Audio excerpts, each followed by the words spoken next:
आज का हमारा टॉपिक है जॉइंट्स। जॉइंट्स क्या होते हैं, इसकी टाइप्स क्या हैं और कुछ इंपॉर्टेंट टर्म्स को भी जानेंगे, जैसे ओरिजिन इंसर्शन क्या होता है, एंटागोनिज्म क्या होता है, फ्लेक्सर एक्सटेंसर क्या है। तो इन टर्म्स को भी देखेंगे, लेकिन स्टार्ट करते हैं जॉइंट से। स्टार्ट करने से पहले प्लीज़ लाइक एंड सब्सक्राइब कर दे चैनल को and also hit the bell icon so that you will get more videos like this. So let's get started. यहाँ पे सबसे पहले लिखा हुआ है कि जॉइंट्स। जॉइंट्स की डेफिनेशन लिखी हुई है कि जॉइंट्स क्या हैं। It is a place where two bones meet, यानी ये वो जगह है जहाँ दो बोन्स मिलती हैं। लेट्स से कि ये एक बोन है and this is another bone, तो वो जगह जहाँ पर ये दोनों बोन्स मिल रही हैं इसको हम बोलेंगे joint. Study of joints is called arthrology. Joints की स्टडी को हम क्या कहते हैं? आर्थ्रोलॉजी कहते हैं। आगे चलते हैं टाइप्स ऑफ जॉइंट पे। जॉइंट की टाइप्स बेसिकली तीन हैं। हम तीनों को एक एक करके डिस्कस करते हैं।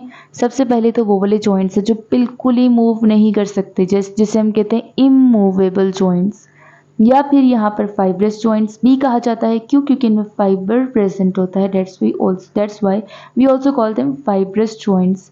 इसके अलावा हम इसे फिक्स्ड जॉइंट भी कहते हैं। फिक्स्ड इसलिए क्योंकि ये इमूवेबल हैं, they can not move. Examples की बात करते हैं। स्कल खोपड़ी। खोपड़ी के अंदर हमारे पास कुछ ऐसे जॉइंट्स हैं जो बिल्कुल ही मूव नहीं कर सकते, यानी कि उनमें मूवमेंट इम्पॉसिबल है। उन जॉइंट्स को हम कहते हैं इमूवेबल जॉइंट्स। इसमें एग्जाम्पल आ जाती है सचुर की। इसके अलावा हमारे पास टीथ सॉकेट। टीथ जिस सॉकेट में प्रेजेंट है वहाँ पर भी इमूवेबल जॉइंट्स प्रेजेंट हैं। सेकेंडली हम बात करते हैं ऐसे जॉइंट्स जो थोड़ी मूवमेंट शो कर सकते हैं, जिसे हम कहते हैं स्लाइटली मूवेबल।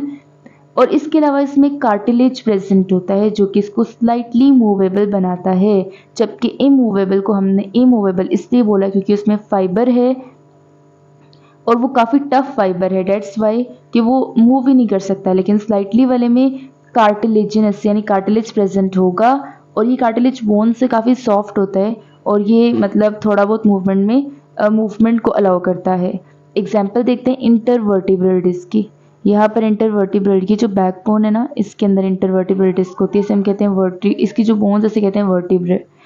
तो यहाँ से देखिए ये ऐसी बेसिकली प्रेजेंट है। लेट्स से कि बैकबोन है, इसमें से बोन्स आगे इंटरवर्टिब्रल डिस्क, फिर एक और यहाँ पे बोन है। वेट, लेट्स से कि ये हमारे पास क्या है? बैकबोन। यहाँ पे इसके बाद एक डिस्क आ रही है, फिर एक और। तो ये डिस्क है इस वर्टिब्रल कॉलम के अंदर। अब इन डिस्क्स में हमारे पास क्या है? जॉइंट प्रेजेंट होता है जिसे हम कहते हैं कार्टिलेजिनस जॉइंट।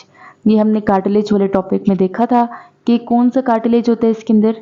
इसके अंदर फाइब्रस कार्टिलेज प्रेजेंट है। हमने कार्टिलेज की टाइप्स देखी थी, हाइलिन, फाइब्रस और इलास्टिक। फाइब्रस कार्टिलेज इंटरवर्टिब्रल जो डिस्क्स हैं इनमें प्रेजेंट होता है। इसके बाद यहाँ पर देखते हैं ये क्या है? Intervertebral disc. अगर आपको कार्टिलेज की नहीं समझ है so you can go and watch video. If you will search the difference between bone and cartilage तो आपको वो वीडियो मिल जाएगी। तो यहाँ पर हमने देखा कि ये जो इंटरवर्टिब्रल डिस्क है ना, इसके अंदर क्या प्रेजेंट है? कार्टिलेजिनस जॉइंट है। इसे हम कार्टिलेज प्रेजेंट है, fibrous cartilage, so we also call it cartilaginous joint. इसके अलावा और कौन से ऐसे जॉइंट्स हैं जो बिल्कुल हल्की सी मूवमेंट शो करते हैं? Sternum and ribs. अब स्टर्नम एंड रिब्स क्या है? ये वाला पोर्शन है, ये जो चेस्ट में हमारे पास यहाँ नेक से आगे आती है स्टर्नम, ये बोन होती है चेस्ट में, और यहाँ से निकलते हैं 12 पेयर ऑफ रिब्स जिसे हम कहते हैं पसलियाँ। तो यहाँ से 12 पेयर्स तकरीबन निकलते हैं, दूसरी साइड से भी 12 निकलते हैं, तो 12 पेयर्स होते हैं। ये टोटल 24 रिब्स होते हैं, यानी 12 + 12, इस साइड पर 12, इस साइड पर 12, टोटल कितने हो गए? 24। ये जो स्टर्नम और रिब्स है, जब हम इनहेलेशन कर रहे होते हैं और एक्सेल कर रहे होते हैं gases outside of the body, या इनहेल कर रहे होते हैं, तो उस टाइम पे इन्हीं रिब्स की क्या हो रही होती है? थोड़ी बहुत स्लाइटली मूवमेंट हो रही होती है। ये आप यूँ कह लो कि ऊपर नीचे हो रहे होते हैं, ठीक है, कॉन्ट्रैक्ट रिलैक्स कर रहे होते हैं। तो यहाँ पे हमने ये देखा कि स्टर्नम एंड रिब्स भी क्या शो करते हैं? स्लाइटली मूवेबल हैं, ये स्लाइटली मूवमेंट शो करते हैं। लास्ट हमारे पास टाइप है फ्रीली मूवेबल और साइनोवियल जॉइंट्स। ये वो जॉइंट्स है जो फ्रीली मूव करेंगे, left and right, up and down, circular, यानी हर तरह के डायरेक्शन में मूव करते हैं। So we call it freely movable और साइनोवियल। साइनोवियल इसलिए कहते हैं क्योंकि इसके अंदर ना साइनोवियल से कि ये हमारे पास जॉइंट है, यहाँ पे दो बोन्स है, इसके में जॉइंट है। यहाँ पर एक साइनोवियल मेम्ब्रेन होती है जो कि फ्लूइड सिक्रीट करती है, साइनोवियल फ्लूइड। इस फ्लूइड की वजह से ये जॉइंट्स जो है ये क्या होते हैं, फ्रीली मूवेबल होते हैं। तो यहाँ पर क्या प्रेजेंट होते हैं, fluid which basically cause these joints to move freely. ठीक है, अब इसकी एग्जाम्पल हमारे पास एग्जाम्पल्स दो हैं, बॉल एंड सॉकेट और दूसरी hinge joint. Ball and socket है हमारे पास एग्जाम्पल आ जाती है हिप्स एंड शोल्डर जॉइंट की। अब यहाँ पे देखते हैं ये शोल्डर है, यहाँ पर क्या होता है ना, ऐसे बॉल की तरह की एक बोन होती है, वो प्रेजेंट होती है सॉकेट। ये सॉकेट क्या है, दिस इज सॉकेट। ठीक है, सॉकेट वो जगह है जहाँ पर ये प्रेजेंट होगी बॉल। तो ये जो बॉल एंड सॉकेट जॉइंट है ये हमारे शोल्डर्स में है, ये हमारे शोल्डर्स में इस जगह पर प्रेजेंट है। This is called as ball and socket joint. ठीक है, इसमें एक तो शोल्डर, क्योंकि अगर आप शोल्डर को मूव करवाओ तो ये हर तरह से मूव कर सकता है, अप एंड डाउन करवा लो, लेफ्ट एंड राइट करवा लो, सर्कुलर मोशन में मूव करवा लो, तो ये हर तरह की डायरेक्शन शो करता है। So we call it freely movable joint. और हम इसे बॉल एंड सॉकेट इसलिए बोल रहे हैं क्यों, क्योंकि इन बोन्स की जो अरेंजमेंट है वो कुछ इस तरह से है और कुछ शेप इस तरह से है कि बॉल की तरह है और एक सॉकेट के अंदर प्रेजेंट है। अब हम बात करते हैं हिंज जॉइंट। हिंज जॉइंट जो है ये बेसिकली एक ही प्लेन में, ये वो वाले जॉइंट्स है जो एक ही डायरेक्शन में मूव कर सकते हैं, सिर्फ एक डायरेक्शन में। जैसे डोर होता है, अगर आप डोर को ओपन करते हो या क्लोज करते हो तो वो एक ही डायरेक्शन में या आगे जाएगा या पीछे जाएगा, एक ही डायरेक्शन में मूव कर सकते हैं। इसी तरह ये वो जॉइंट्स है जो एक ही डायरेक्शन में मूव कर सकते हैं। और हिंज हम इसलिए इसे कहते हैं क्योंकि वो डोर के ऊपर भी हिंजेस लगी होती हैं जो उसको अटैच कर रही होती हैं वॉल के साथ या जिसके साथ भी।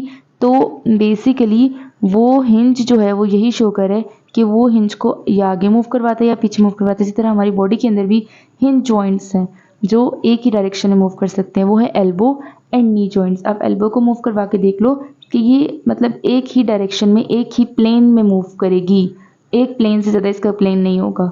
नी जॉइंट की बात करें तो ये भी बिल्कुल एल्बो जॉइंट की तरह ही है और ये एग्जाम्पल है हिंज जॉइंट की। तो हमने भी टाइप्स ऑफ जॉइंट्स में 3 तरह के जॉइंट्स पढ़े, इमूवेबल जो बिल्कुल मूवमेंट नहीं शो करते जैसे स्कल में है और टीथ सॉकेट है, स्लाइटली मूवेबल जो थोड़ी सी मूवमेंट शो करते हैं जैसे इंटरवर्टिब्रल डिस्क, बैकबोन हो गई, स्टर्नम और रिब्स हो गई, चेस्ट में होते हैं। और लास्ट हमने देखी फ्रीली मूवेबल जो फ्रीली मूव कर सकते हैं because of the synovial fluid present in it. इसमें 2 एग्जांपल्स देखी, बॉल एंड सॉकेट जॉइंट में हमने हिप्स एंड शोल्डर जॉइंट देखा। हिप एंड शोल्डर जॉइंट में हमने देखा कि किस तरह से शोल्डर ऑल प्लेन्स में यानी कि हर तरह के प्लेन में मूव करे होते हैं। हिंज में हमने देखा कि एक ही प्लेन में मूव करे हैं। एग्जाम्पल्स थे इसकी elbow and knee joint. Next topic है एंटागोनिज्म। एंटागोनिज्म हमारे पास क्या है, ये बेसिकली एंटा का मतलब होता है ऑपोजिट, तो यहाँ पर skeletal muscles opposite function perform करते हैं।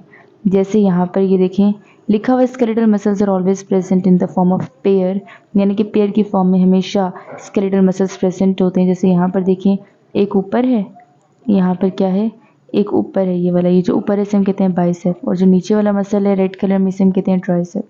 तो बाइसेप ट्राइसेप जब भी ये मसल्स प्रेजेंट होते हैं हमेशा पेयर की फॉर्म में होंगे। तो यहाँ पे हमने ये देखा कि skeletal muscles are always present in the form of pair. अब ये कह रहे कि these muscles do special do opposite jobs, यानी कि इनका ऑपोजिट काम होता है। यानी कि अगर ये बाइसेप मसल्स कॉन्ट्रैक्ट कर रहे हैं तो ट्राइसेप मसल्स क्या करेंगे, रिलैक्स करेंगे। यहाँ पे देखो ये कॉन्ट्रैक्ट हो रहे हैं जबकि यहाँ पे स्ट्रेट है, ये रिलैक्स्ड है, ये क्या है, रिलैक्स्ड है।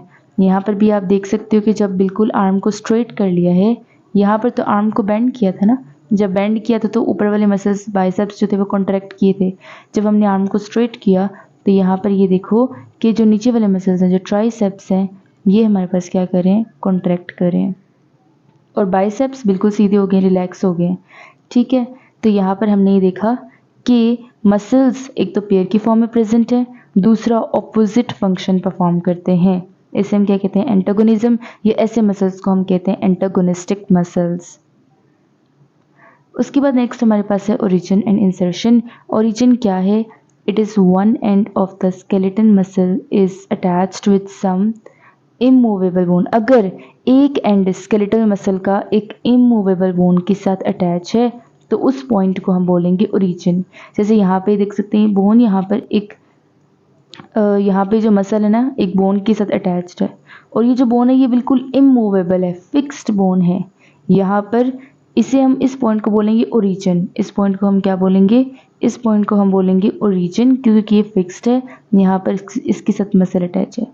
आगे इंसर्शन क्या है, other end of the skeletal muscle is attached with some movable bone, उसे हम कहते हैं इंसर्शन। यहाँ पे देखें एक एंड तो हमने खुद देखा कि ये फिक्स्ड के साथ यहाँ पर अटैच है, लेकिन इसी मसल का दूसरा एंड कहाँ अटैच है, वो इधर एक मूवेबल बोन है। यहाँ पर हमें पता है यहाँ से दो बोन्स निकलते हैं, एक होती है रेडियस, एक होती है अल्ना, ठीक है। यहाँ पर ये बोन्स मूवेबल हैं और यहाँ पे हमने देखा कि ये मसल अटैच है किसके साथ, एक मूवेबल बोन के साथ अटैच है, तो हम इसे क्या कहेंगे, इंसर्शन कहेंगे। यानी कि ओरिजिन वो पॉइंट है जहाँ पर मसल जहाँ पर इमूवेबल बोन प्रेजेंट है, जहाँ पर मसल अटैच है इमूवेबल बोन के साथ, लेकिन इंसर्शन वो पॉइंट है जहाँ पर मसल अटैच है मूवेबल बोन के साथ। ये हमने देखा ओरिजिन और इंसर्शन के बारे में। नेक्स्ट हमारे पास फ्लेक्सर क्या है और एक्सटेंसर क्या है। फ्लेक्सर क्या होता है कि फ्लेक्सर ये तब होता है जब बेंड करते हैं ना हम आर्म को, ठीक है, जैसे यहाँ पे लिखा हुआ है मसल्स कॉन्ट्रैक्ट, मसल कॉन्ट्रैक्ट करते हैं when we bend the joint. अगर हम एक आर्म को ले लें, अब ये देखें यहाँ पर ये बेंड हुई हुई है, यहाँ पर ये क्या है, ये जो आर्म है ये बेंड हुई हुई, यहाँ पे ये स्ट्रेट है, तो ये दूसरी है, ये एक्सटेंसर है, ये वाले एक्सटेंसर मसल है। जबकि जहाँ पर बेंड हुई होगी वो क्या है, फ्लेक्सर मसल्स वहाँ पे कॉन्ट्रैक्ट करते हैं, ठीक है। अब फ्लेक्सर का नाम याद रखना है फ्लेक्शन से, फ्लेक्सिबल होता है, कॉन्ट्रैक्ट करेगा तो इसकी बेंडिंग होगी। यहाँ पर देखिए कौन सा मसल कॉन्ट्रैक्ट करे, कौन सा फ्लेक्सर है, ये ऊपर वाला, जो ऊपर वाला हमारे पास मसल है ना, ये वाला मसल, ये क्या करे, बाइसेप। जब आर्म को बेंड करेंगे बाइसेप कॉन्ट्रैक्ट करेगा, बाइसेप क्या करेगा, कॉन्ट्रैक्ट करेगा। और जो नीचे वाला मैंने बताया था ट्राइसेप, ट्राइसेप क्या करेगा, रिलैक्स करेगा। इस कंडीशन को हम कहते हैं फ्लेक्सर। तो हमने ये देखा कि फ्लेक्सर में क्या हो रहा है कि फ्लेक्सर के अंदर मसल्स, फ्लेक्सर मसल कॉन्ट्रैक्ट करता है जिससे आर्म की बेंडिंग होती है, ठीक है। अब हम बात करते हैं, अगर हम अपनी आर्म को सीधा कर दें, यहाँ से भी बेंड है ना, अगर हम इस तरह स्ट्रेट कर दें आर्म को, क्या कर दें, अगर हम यहाँ पर आर्म को बिल्कुल स्ट्रेट कर दें तब भी मसल कॉन्ट्रैक्ट करेगा। मसल हमेशा कॉन्ट्रैक्ट करते हैं, कभी रिलैक्स नहीं करते। अगर हम आर्म को बेंड करें तब मसल कॉन्ट्रैक्ट किया, किस मसल ने कॉन्ट्रैक्ट किया, ये जो मसल है बाइसेप ने कॉन्ट्रैक्ट किया था। लेकिन अगर हमने आर्म को सीधा करना है तब हमारा कौन सा मसल कॉन्ट्रैक्ट करेगा, तब ये नीचे वाला जो ट्राइसेप मसल है ये कॉन्ट्रैक्ट करेगा। तो ये देखें जब स्ट्रेट किया आर्म को तो यहाँ पर ये जो ट्राइसेप है ना, नीचे वाला मसल, ये क्या कर रहा है, कॉन्ट्रैक्ट कर रहा है, यहाँ पर ट्राइसेप कॉन्ट्रैक्ट करे, और जबकि ऊपर वाला मसल बिल्कुल रिलैक्स है, स्ट्रेट है, ठीक है, ऊपर वाला मसल क्या है, रिलैक्स हो जाता है। तो इस कंडीशन को जब एक्सटेंशन यानी सीधा करना, स्ट्रेट आर्म है तो एक्सटेंसर मसल काम करे, एक्सटेंसर मसल कॉन्ट्रैक्ट करे, और अगर वो आर्म हमने बेंड की है इस तरीके से तो वहाँ पे कौन सा मसल है, फ्लेक्सर मसल है, फ्लेक्सर मसल कॉन्ट्रैक्ट करता है, ठीक है। बाइसेप कॉन्ट्रैक्ट करेगा अगर बेंड कर लो, अगर आपने इसको स्ट्रेट कर लिए तो जो नीचे वाला मसल है ट्राइसेप वो कॉन्ट्रैक्ट कर जाता है। So that's all about today. If you like this video please like and subscribe this channel.